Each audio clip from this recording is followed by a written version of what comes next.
하나님 아버지 감사합니다. 한 주간을 하나님의 말씀으로 시작할 수 있는 은혜를 주시고 또 이 하루도 아버지 앞에 나와서 예배드림으로 이 하루를 열어주시니 참 감사를 드립니다. 오늘도 온종일 주의 말씀에 순복함으로 살아가는 우리의 삶이 되게 하시고 말씀으로 이기고 승리하는 아름다운 이 하루 될 수 있도록 역사하여 주옵소서. 부족한 점 홀로 세우지 마시고 능력 가운데 세워주실 줄 믿사옵고 예수님의 이름으로 기도드리옵나이다. 아멘. 여호와께서 이스라엘 자손 앞에서 요단물을 다 말리시고 여호와 하나님께서 이스라엘을 건너가게 해 주셨습니다. 그런데 이스라엘이 요단을 건넜지만 건너는 즉시 곧바로 하나님께서 약속하신 땅, 젖과 꿀이 흐르는 땅, 그 아름다운 땅을 차지하게 하지 않았습니다. 그 이유가 무엇인지 성경은 말씀하고 있는데 이스라엘에게 애굽의 수치가 있었기 때문입니다. 애굽의 수치. 애굽의 수치는 6절 말씀을 보면은 우리가 알 수가 있죠.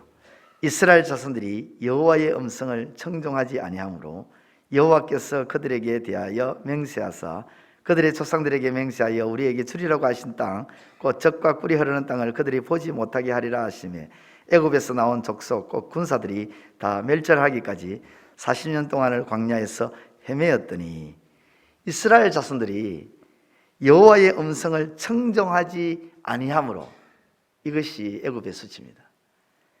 하나님의 말씀을 듣지 아니해서 광야 40년을 헤맬 때 애굽인들이 이스라엘을 어떻게 생각했겠습니까? 조롱합니다. 비난합니다. 신명기 9장 28절도 증거하고 있습니다. 주께서 우리를 인도하여 내신 그 땅 백성이 말하기를 여호와께서 그들에게 허락하신 땅으로 그들을 인도하여 드릴 만한 능력도 없고 그들을 미워하기도 하사 광야에서 죽이려고 인도하여 내셨다 할까 두려워하나이다. 그 땅 백성, 즉 애굽 사람들이 이러기를 말하기를 여호와께서 이스라엘에게 허락하신 땅으로 그들을 인도하여 드릴 만한 능력도 없고 그들을 미워하기도 하사 광야에서 죽이려고 인도하여 내셨다라며 조롱한다는 것입니다. 비난한다는 것입니다. 실책한다는 것입니다. 이 애굽의 수치, 이 애굽의 부끄러운 이 부분을 해결해야만 했습니다. 마치 이것과 같은 것 같아요. 부모가 자녀를 위해서 정말 맛있는 음식을 준비를 다 해놨습니다. 그래서 그 음식을 먹이려고 딱 하는데 내 자녀가 손부터 해서 얼굴, 온몸이 먼지투성이에요. 어디서 놀다 왔는지는 모르겠는데 흙투성이에요. 근데 그 맛있는 음식을 내 자녀에게 그 먼지투성이가 그리고 흙투성이로 뒤덮여져 있는 내 자녀에게 그 음식을 내밀어서 먹으라고 하는 부모는 없죠. 이런 말을 하죠. 손부터 씻자 그렇게 이야기하죠. 그리고 손을 씻겨줘서 먹게 하죠. 하나님은 지금 이스라엘이 가진 이스라엘 백성, 이 백성이 가진 애굽의 수치를 떠나보내고 약속하신 땅, 젖과 꿀이 흐르는 땅, 축복의 땅을 차지하게 하신다라는 것입니다. 그렇습니다. 하나님은 애굽의 수치를 떠나가게 하셨습니다. 애굽의 부끄러움을 씻어주셨습니다. 씻어주시고 하나님이 약속하신 축복의 땅, 가나안 땅, 그 아름다운 땅을 차지하게 하신다는 것입니다. 그렇다면 하나님은 애굽의 수치를 어떻게 떠나가게 해 주셨을까요? 애굽의 그 부끄러움을 어떻게 씻어주셨을까요? 오늘 본문 말씀을 보면 할례를 통해서 씻어주셨습니다. 할례를 통해서 굴러가게 하고 할례를 통해서 떠나가게 하셨습니다. 40년 전 애굽에서 나온 이스라엘 모든 남자들은 할례를 받았으나 그들은 광야에서 모두 죽었고 그 후에 태어난 광야 2세대 이스라엘 자손들은 아직 할례를 받지 못한 상태에 있었습니다. 따라서 이 명령은 가나안에 도착한 광야 2세대, 즉 새 세대에게, 이스라엘 새 세대에게 주어진 것으로 곧 이전의 조상들이 하나님의 백성으로서 할례를 받은 것 같이 너희 후손들도 하나님의 백성으로서 다시 할례를 받으라. 또 이제 하나님과의 언약을 맺은 할례 받은 백성으로서 이전의 상태로 되돌아가라, 그런 의미입니다. 다시 말해서 하나님은 할례를 통해서 애굽의 수치를 씻기시고 애굽의 부끄러움을 굴러가게 하시고 젖과 꿀이 흐르는 땅, 축복의 땅, 아름다운 땅을 차지하는 언약의 백성으로서 새롭게 세우신다는 것입니다. 그렇습니다. 하나님은 지금도 우리에게 은혜를 주시기 위해서 우리의 부끄러움을 할례라는 고통을 통해 굴러가게 하십니다. 하나님은 우리에게 복 주시기 위해 우리의 수치를 할례의 아픔을 통해 씻겨주십니다. 할례를 통해서 애굽의 수치를 씻기시는 동안 하나님은 이스라엘을 어떻게 하시냐면 하나님께서 이스라엘을 보호해 주셨습니다. 보호해 주셨습니다. 할례를 행하는 동안 가나안 족속들이 연합을 해서 얼마든지 이스라엘을 공격할 수가 있습니다. 그런데 신기하게도 가나안 족속들이 공격을 전혀 하지 않고 있습니다. 할례를 행함으로 제대로 아물려고 하면 3, 4주 정도의 시간이 필요한데 그 기간 동안 가나안 족속들이 공격하지 않도록 하나님이 이스라엘을 철저하게 보호하셨다는 것입니다. 씻겨주시고 씻기시는 동안 공격받지 않도록 철저하게 보호해 주시는 하나님. 하나님은 그러면 어떻게 보호하셨을까요? 하나님이 요단물을 말리시고 이스라엘을 건너가게 하셨습니다. 이스라엘이 요단을 건너갈 때에 200만 명이나 되는 긴 행렬은 모든 사람에게, 보는 사람에게 강렬한 인상을 줍니다. 시선이 강탈되지 않을 수가 없습니다. 언약궤를 맨 제사장들의 발이 요단강의 물가에 잠기자 위에서부터 흘러내리던 그 물이 끊어져 버립니다. 물이 끊어지는 그 모습에 놀라워합니다. 언약궤를 맨 제사장들이 요단 가운데 서 있고 백성들은 속히 건너갑니다. 어제 여호수아 4장에서도 제가 언급한 대로 그 장면은 정말 장엄한 장면입니다. 기이한 장면이고 엄청난 장면이죠. 이 장면을 여리고 사람들은 다 보고 있었습니다. 그들은 창문을 통해서 성벽 위에서 다 보고 있었어요. 안 그래도 여호와 하나님과 이스라엘 백성으로 인해서 심히 두려워하고 간담이 녹아있는 상황 속에서 그들의 두 눈으로 요단강의 물줄기가 끊어지는 것을 보고 이스라엘 백성이 한 명씩 한 명씩 건너는 그 모습을 보자 심장이 얼어붙는 것 같습니다. 완전히 두려움에 사로잡혀 버렸습니다. 그렇게 하나님과 이스라엘로 인해 두려움에 사로잡힌 그들은 어찌할 바를 몰라 했습니다. 정신이 혼미해집니다. 정신이 아득하여 어떻게 해야 할지 감이 잡히질 않습니다. 하나님이 그렇게 만들어 버렸습니다. 할례 기간 동안 충분히 공격해서 성기를 잡을 수 있는데도 불구하고 손을 쓰지 못합니다. 그렇게 하나님은 가나안 족속들의 마음을 높게 하셔서 이스라엘을 보호해 주셨습니다. 오늘 여호수아 5장 1절은 이렇게 또 말씀하고 있습니다. 요단 서쪽의 아모리 사람의 모든 왕들과 해변의 가나안 사람의 모든 왕들이 여호와께서 요단물을 이스라엘 자손들 앞에서 말리시고 우리를 건너게 하셨음을 듣고 마음이 녹았고 이스라엘 자손들 때문에 정신을 잃었더라.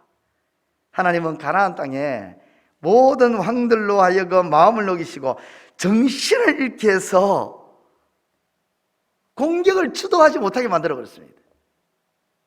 백성들이야, 부하들이야 간담이 높고 정신이 해롱해롱해진다 치더라도 그 전쟁을 주도해 나가는 지휘관, 왕들이 다독거리면서 나가자 하면 다 나갈 수 있는데 모든 왕들이 한 명도 빠짐없이 가나안 땅 31개의 왕들이 정신을 못 차리는 거예요. 하나님이 그렇게 만들어 버렸습니다. 그렇게 이스라엘을 지키시고 보호해 주셨다는 것입니다. 그렇습니다. 하나님은 언약의 백성으로 하나님이 주실 축복의 땅을 차지하게 된 자를 그냥 두지 않습니다. 보호하십니다. 지키십니다. 뿐만 아닙니다. 보호하고 지키시는 것으로 끝나는 것이 아니라 오늘 말씀을 보면 하나님은 자신의 군대 장관을 보내주심으로 가나안 땅, 축복의 땅을 하나님의 언약의 백성들, 할례를 통해서 새롭게 세워진 언약의 백성들이 차지할 수 있도록 지원을 아끼지 않습니다. 축복을 차지하게 시키시고 보호하시고 지원해 주시는 하나님 앞에 우리는 무엇을 해야 할까요? 할례를 제대로 받아야 할 줄 믿습니다. 구약의 할례는 행위로 언약의 새 백성으로 회복되고 애굽의 수치가 씻겨지는 거룩한 자로 세워지는 것이었습니다. 다시 말해 축복을 받는 척합성을 가지는 것이죠. 이젠 구약에서 말하는 행위에 대한 육체의 할례가 아니라 믿음으로 이 마음의 할례를 받아야 됩니다. 로마서 2장 29절에 할례는 마음에 할지니 영에 있고 율법 조문에 있지 아니한 것이라. 할례는 마음에 할지니, 마음의 할례, 즉 믿음으로 통회하고 자복하는 마음으로 거룩한 삶을 향해 나아가는 것이 마음의 할례입니다. 이 마음의 할례를 받아야 새 언약의 백성으로서 이전에 과거의 옛 사람의 모든 수치와 부끄러움이 씻어지고 하나님이 약속하신 것을 차지할 수 있을 뿐만 아니라 그 차지하는 데 있어서 하나님께로부터 지키심과 보호하심을 받고 하나님이 지원해 주시는 모든 지원을 다 받을 수 있다는 것입니다. 마음의 할례를 통해 모든 수치와 부끄러움이 씻어지고 하나님의 보호하심을 받고 하나님의 지원을 받아 누리시는 저와 여러분들의 삶이 되시기를 우리 주님의 이름으로 축원드립니다. 기도드리겠습니다. 하나님 아버지, 은혜를 감사합니다. 이 새벽에 아버지 앞으로 저희들을 이끌어 주시고 말씀을 통하여 깨닫게 해주신 것 참 감사를 드립니다. 아버지 하나님, 우리를 우리 주 예수 그리스도의 보혈의 피로 씻겨주신 은혜 감사를 드립니다.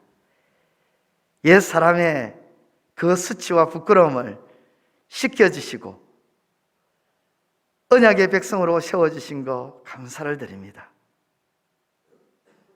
이제 그 언약의 백성으로서 아버지께서 우리에게 약속하신 모든 것들을 온전히 차지할 수 있는 우리의 삶이 될 수 있도록 하나님 도와주시옵소서. 지켜주옵소서. 보호하여 주옵소서. 함께하여 주시고 동행하여 주시고 하나님의 모든 것을 다 지원해 주심으로 능히 하나님께서 약속하신 것들을 손에 거머쥐며 온전히 누리며 살아갈 수 있는 우리의 삶이 될 수 있도록 역사하여 주옵소서. 아버지 하나님, 이 새벽에 아버지 앞에 나와서 엎드립니다. 자신을 위해서, 남편을 위해서, 아내를 위해서, 자녀들을 위해서, 가정을 위해서 기도하는 여러 가지 기도 제목들이 있습니다. 코로나 바이러스가 유행하는 이 시점에 가족의 건강을 두고 기도하지 않을 수가 없습니다. 아버지 하나님, 또 교회를 위해서도 기도합니다. 교회가 든든히 서가기를, 교회가 이 시대에 시대적 사명을 잃지 아니하고 선한 영향력을 미치며 나아가기를 기도합니다. 또 나라와 민족을 위해서도 기도합니다. 이 땅의 위정자들을 위해서도 기도하고 이 땅의 각 분야에 리더자들을 두고 기도합니다. 온 세상 열방을 향해서도 기도합니다. 아버지여, 이 모든 기도 하늘에서 들어주시고 주의 때에 이루어주시고 성취하여 주옵소서. 오늘도 우리의 모든 것을 주께 맡기고 나아가고자 합니다. 언약의 백성으로 아버지와 동행하는 삶이 되기를 원합니다. 함께하여 주셔서 우리를 후대하여 주시고 이끌어 주시고 복을 허락하여 주옵소서. 예수님의 이름으로 기도드리옵나이다. 아멘. 하늘에 계신 우리 아버지, 아버지의 이름을 거룩하게 하시며 아버지의 나라가 오게 하시며 아버지의 뜻이 하늘에서와 같이 땅에서도 이루어지게 하소서. 오늘 우리에게 일용할 양식을 주시고 우리가 우리에게 잘못한 사람을 용서하여 준 것 같이 우리 죄를 용서하여 주시고 우리를 시험에 빠지지 않게 하시고 악에서 구하소서. 나라와 권능과 영광이 영원히 아버지의 것입니다. 아멘.